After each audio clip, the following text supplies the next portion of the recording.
HP Media. Basé un modèle nyonso pona kolakisa satana ki biloko yo lukako salangai yango te pona ngai yo pozo talanga na après-midi lelo yo ndozo talanga na tonga lelo papa sozo mona c'est pour un temps nzambo azana plan merveilleux pona yo akochanger position vie na yo accroche-toi seulement à Dieu kangama na nzambe nzamba kopesa valeur lobi lelo za mwasa kolela lobi koza mwasa kolela te ngai mwasa mama dudu nazaki mwasa na bande kolela tango nyonso na mona pona ngai vie suki na bana 5 nzelo ezate na bana 5 musale ezate mais nzambe wana tikanga te asusouteninga mukolo na mukolo yango na eko ebisa yo plan ya bato ya mokili plan ya famille na yo plan ya famille ya mama plan ya famille ya papa eza plan ya nzambe te lokolo eza plan ya nzambe te ekosimba na vie na yo lokolo eza na plan ya nzambe te okobima na situation. HP Media, la chaîne qui vous édifie.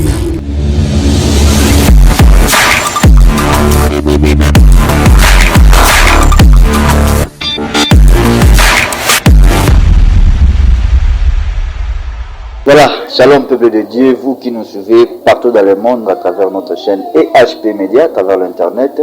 Depuis Sibino Mbote Mingi Kolo a Pambola Biso Pambate, comme on a un numéro de cette émission Boé, et à la volonté na bisoté, Kassipona Ngolo, pour la grâce au Kolo, Aïbaka, au Salabiso, Ticket, Nzamba Pambola, à travers cette émission, à la bénédifier, pourquoi pas consoler, Nzambe O Babengina na Bible, les rémunérateurs de celui qui les cherche, Amimon du Samalikola, Bavi Nabiso, Moko Pina Katsa Bafam Nabiso, et sur ce plateau, je ne suis pas seul, je suis avec la servante de Dieu, Mama Dodo, à manquer Biso moi trop, mais tout ça n'a eu. Bote maman oui bananzan bazolandayo na ebiki kozanga bote ya ofisa ba mote partout dans le monde, Europe, Amérique, Asie, Océanie et pourquoi pas na kati ya République démocratique du Congo. Vraiment ba bote na yo vraiment na pesi mbote na bato nyonso to balanda kangana et HP Media na pesi mbote na ba mama nyonso bazo soutenir nga bazo benganga par-ci par-là, mama Bibi, mama Kati, mama Rite. Vraiment nzambe apambola bina pespe ba nanga sungana nyonso to dans le monde o pe bazana kamba na kati na Afrika na zo kamba nzamba na pespe ni bambote belé na pespe maman prima mbote belé Naomi mwana ngali boso mbote belé nzambe apambola. Voilà, merci beaucoup. Bible exhibition que en toute chose les photos du Seigneur Jésus-Christ to tchel boso lokola alpha et voilà pourquoi to seigneur na yo to débuter na lo sambo. Merci Père éternel to pambolio to tiki moment kitoko na maboko na yo to sengi ozala kaka ebandeli mpe suka na biso tika te nyonso tokoleka za po ta gloire soki oza te eloko moko ekosimba te topamboli yo mpo toyebi ke yo ozokobana na biso mosala oyo ntina suka tokotémoigne grandeur no na kombo na Yesu Masiya, amen. Na kombo na Yesu Masiya, amen. Quant à moi, je dédie cette émission na ba chrétienne pe ba chrétien nyonso bozolanda biso partout dans le monde. Laisse-moi te dire que ceux qui ont un problème ya maladie, Bible lobby oyaye panaye azongaka denga ya kité, la Bible dit il est le divin médecin qui a été dans la guérie au nom de Jésus et yo motoza pour mitumisa na ba problème Bible lobby oazoza mosala nzambe na qualité ya basala nzambe récompense na ye pe ya basala nzambe. Alors à travers cette émission tika ete tozwa récompense ya basala nzambe e na kati ya émission oyo mama Dodo nzambe apambola yo boni mosala nzambe ezoleka bien. En tout cas mosala ezoleka malamu papa Brice malgré komekama ezangaka te mais gloire à Dieu toujours kokuta lisusu na kati ya émission esika boye yango nde esengo na biso na bato bazolanda biso vraiment nzambe akumama sungana mosala ezomarche très bien, mosala kitoko makasi vraiment tokozala na baactivité tokosisa dimanche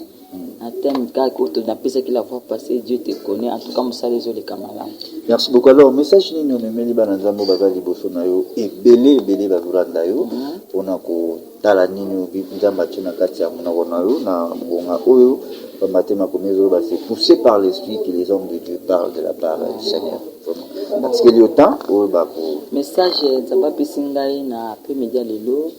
Les plans de tes ennemis, ce ne sont pas les plans de Dieu. Amen. Vraiment, bato belé na bomo ina bango bakuta na bambiska de belé. Bato belé na bomo ina bango bakuta na ba situation o bazelate parce que Bible lobi tout ça va prospérer à tous égards. Kaka même Bible le dit que azana plein malamu no ya mabe. Mais ana bato belé bakuta na ba choc na ba problème na ba humiliation na ba maladie azotuna est-ce que o ezaka kanzam ezaki o ke moina monaki ke mutu oyo azali lipamboli ya lobi yango azobundisa ye ya solo yango nde tozotanga awa na 2 Samuel 9 na rubanda banda na awa ngana zozo kaka 6 na 7 2 Samuel chapitre 9. 9 nazozwa 6 na 7 mais na ndako yo moko ko bandango ne bandeli. Bible lobi na biso ni Mephibosheth, fils de Jonathan, fils de Saoul, vit auprès de David, tomba sur sa face et se prosterna. David dit Mephibosheth, il répondit, voici ton serviteur. David dit, ne craignez point, car je vais te faire du bien à cause de Jonathan, ton père. Et je rendrai toute la terre de Saoul, ton père, et tu mangeras toujours à ma table. Ce côté histoire oyo ezolobaki Mephibosheth azalaki mwana oyo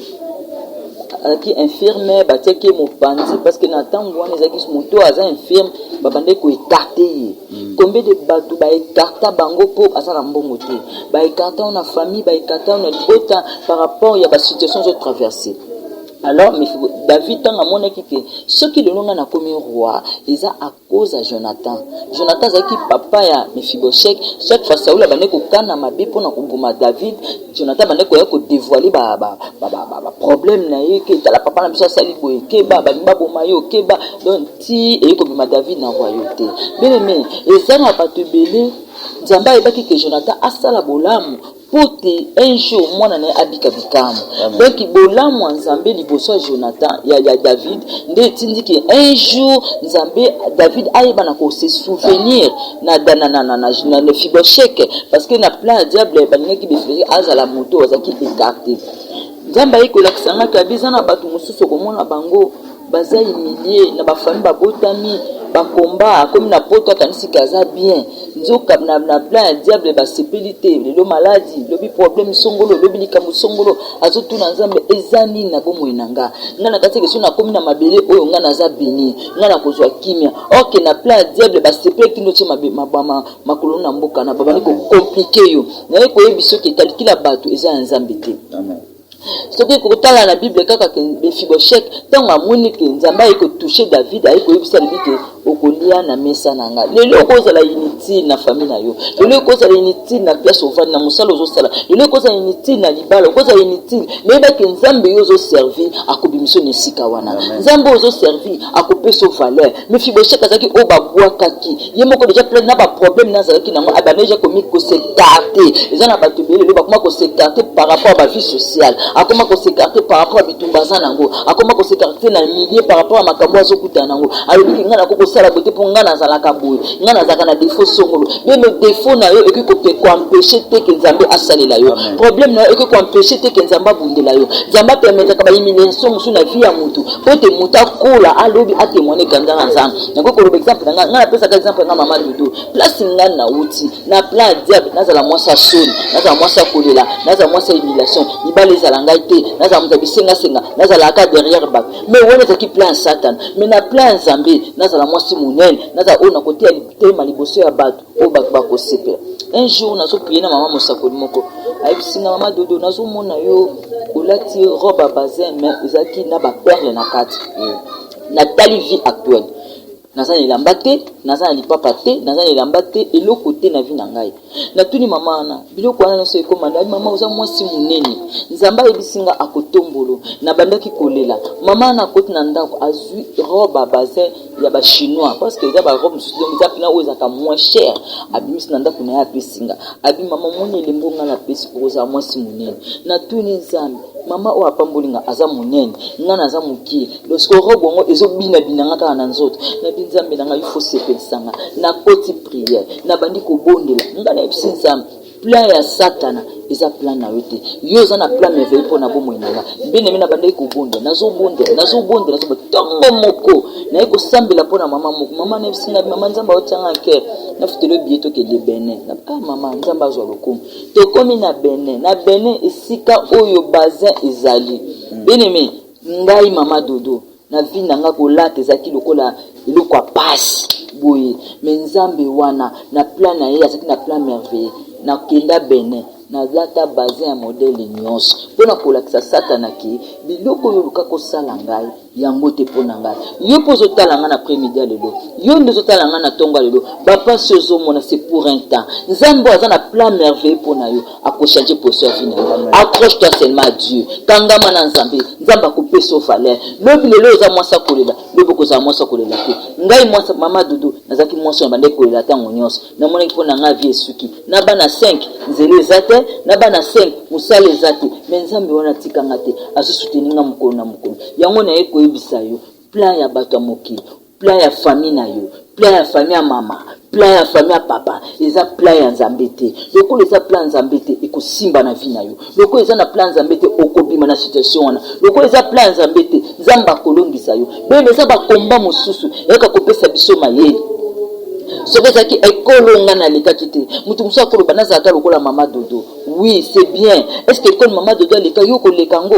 bahumiliation nga na kuta nango yo kosupporte pene me mutu na mutu aza na ekole na ye yango soki olobi oyoki lisolo ya Marie Jeanne ndenge azovivre otali ndenge Marie Pierrette azovivre obi azovivre ndenge nini nzambe apesi ye motema monene nzambe apesi ye compassion ya kosupporte bitumba na ye yango ozomona kati na bakomba na ye moya explike moto eza te mutu mosusu atali lisolo na ye ndenge azovivre na ndenge aza monene na ndenge azolata azotuna ovivre ndenge nini parce que nzambe aza na plan merveilleux mpo na ye yo mpo ozotalanga na pokwa lelo ndimaki nzambe azali situation wana ekosila nzambe oyo tozosambela aza na bomo akobimiso na kati ya situation wana akopesa yo kimia loko eza nango plan ya bato ya mokili ekokwea eloko eza éternel eza kaka Jésus Christ de Nazareth lokola eza baza Yesu te bakokwea ngula mwana mosala ebisinga lobi mama de noko na biso aza très puissant asisi bandeko nyonso na famille oui asisi bango parce que bayebi Yesu te mais yo loko oyebi Yesu baolia yo te yo loko oyebi Yesu baosimba libala na yo te loko yo oyebi Yesu baosimba mosala na yo te loko oyo bakosimba vie na yo te aza puissant na ngambu ne maliki Jésus Christ te tomoni même ne kurusu Yesu tanga asekwi na biloko nyonso eza na démon moko ta telema ka s'élever loko muta telema aza te seke yo kolunga zwa kimia yango na yeko yebiso plan ya tata mwasi eza plan nzambe te plan ya noko eza plan nzambe te plan ya bato mokili eza plan nzambe te loko eza plan nzambe te okobima na situation wana okolonga okobala okende liboso okozwa bapapier maladi wana ekosila bamari de nuit ekosila situation na ekokwea maladi wana mpe okobika mpe ekotémoigner nzambe apambola biso. Merci beaucoup, merci, que Dieu vous bénisse. Nzamba pambola biso nyonso tozwi maté ya kitoko o mama oti ko lesa biso vraiment là. Quant à moi, j'en profite aussi nayebi ke message oyo fortifié pe mingi bandicapé bato amona rondire accident wa sala na vie na ye et amunde vie na ye suka wana bato bakoki kolula ete bato bakoki kotala ete parce que aza soit disant na défaut tope yo pe moto oza espoir sekenda déjà oyebi ke lokola loboko eza bien te lokola lokolo eza bien te lokola naza handicapé vie na ngai esuki ya non laisse moi te dire que message yango oyo mama talisi biso Mephibosheth c'est-à-dire ye pa banayi komilobela bongo mais la Bible dit un jour David a se souvenir na alliance bazaki nango ye na Jonathan ou basaki na Jonathan et voilà pourquoi kitaki tina kata ya famille na ye mona na ye où David avait à reconnaître Mephibosheth. Et laisse-moi te dire aussi que l'handicap n'est pas un sujet de disqualification. Je montre espoir c'est que là vous quand la vie au simba les soutes et espoir yango et que nous avons ça la caractère yo quand on dirait suki ça ramonta suka mais tant on ça la mawanyo c'est 99 jours et si la jour moko que Dieu vous bénisse maman mutune zali ya kutuna yo kutuna voilà par là na ligne un peu ou mais un peu pour réveiller bateau basala tam soit alliance nanzambe amona rondire alliance soit salina nzambe et suki na moka wana or na mateo de biso tout le monde que alliance ya Jonathan ekiti mais est-ce que bateau basala ba alliance nanzambe l'espoir et longwa parce que ça na bateau mususu tellement zo simba te akeneki chaque jour ils simba vraiment te et bah comme aratina niveau ya lo bagenzambe existera te alors na lingi moi quelque chose moi li ba mo pona mo azotala yo azomo aketam su malade azobela yango ene na liwa vraiment yo zotala ngai mutu nyonso tu asalaka alliance na Nzambe ayokaka soni te amen parce que soko tangi na Bible ndenge zo bana biso ke Jonathan azaki kondima Nzamba David amen abane ko ndima ke Nzamba David yende mtazo komisa ye roi bien que papa na ye azaki mokonzi mais azaki kondima ke Nzamba David akokoma mokonzi bien mais muto Nzamba bengi muto Nzamba tomboli tango zo reconnaître ne oyo ko s'adhérer na vision wana na kata alliance wana okoti nango okobika likama amen so que ça na mosala Nzambe moko sa tachana au moins kazala ainsi dit muto mais so que ça ainsi dit Yahweh oya benga ye asa osala na alliance moko songolo pene mekofuta yo. Amen. Bolamu n'est jamais perdu. Mutu yo sala bolamu na makama osoloma instrument osala loko moko na église osutena ba pauvre osutena ba tout songolo osala likamoka malamu pona mutakoma kina suka binzamba pambo mi alliance wane kokanga. Parce que nzambe otozo sambela azanzambo azana pomo yo zotala nga ko perdre espoir te nyonso ya yo ezana lola nzamba yebi yo multiplier ba prière situation na yo ko changer nzamba wanga na ka bien fait mon côté nzambe apesa ka mutu nyonso tu na tourner ce qui dans le monde na ko yebso ke persévérer pour témoigner nzambe akopambola. Merci beaucoup, merci toujours qui m'a derrière Ngonga et nabi que message comme le plus Saint-Esprit le roi Zanabiso à cause solisa moko na biso matea o toti ko. Alors question que ezali pona bandeko oyo baza ko se déranger mingi bazo benga biso na kata ya HP Media pona ko yeba que ba contribution na bango pona sungana ndenge bosalaka. Alors bandaka wapi est-ce que vous avez na place moko ba vieillard ba veuve est-ce que vous kenna rappeler ba orphelinat donc c'est comme ça puis na suka wana pesa numéro de téléphone pour na bandeko surtout bozo benga ngai ke bo soutenir biso tozali ou asimba maison musala nzambe soki botindi biloko na bino toko filmer yango tozana papa toko zwa quoi ba image nyonso toko tindelo yo ko contribuer ki okozala consoler na yebi musala o to sala eza nzambe biso tozana ba orphelin to soutenir tozana ba jeune fille mère tozana bango to yedaka toza pe na ba veya to kenda ko tala pe to kenda mina ba hôpital na mingi na Kalemelembe otala ba bano musu bazozanga même batonga bana musu bazozanga même pampekila pe tozaka toujours to landelaka donc soko zo simba osimba mi to tindi offre chaque émission tozo loba ko hésiter te benga biso tozali na 081 plus 243 89 55 48 106 plus 243 89 55 48 106 maman de deux numéros na yango na soko bingi okozala dessus te na Nzambe apambola. Merci beaucoup Nzambe apambola biso. Nous sommes arrivés déjà à la fin de cette émission et le lobby religion ya malamu pe ya kitoko ezali et koyeba ko assister ba veuve ba vieillard et puis les orphelins. Donc c'est ça et nalobara et loro moko toujours que Bible veut sabiso que Isaac s'est mal récolté au centuple et ce qu'Isaac a lonaki a bouqué au centuple là qui c'est parce que aïba ma beleni ne olona ngana yo tolona wapi ce qui ça pas ba veuve pas ba orphelin te tikete Nzambe apambola biso. Nous sommes arrivés à la fin. Maman, est-ce que les ba su kezali to kopesa mboti na banani vraiment Nzambe apambola batni soto bazolemba ko soutenir ngai te nazondima ki ndenge tozokutana media tongo moko tokomona na papa Nzambe akopambola biso. Merci beaucoup Nzambe apambola biso et nas yeux en pleine prière tu sa prière na biko za fatigué il faut na tikayo se reposer. Que Dieu vous bénisse. Quant à moi je dis un grand merci à vous tous de nous avoir suivis partout vous êtes botiki occupation à bino et tant que bando salam rosongolo ya mbongo motiki on pour Nzambo ce qui a été à mon ayo Bible vous mais la fin d'une chose qui est au commencement à travers faire émission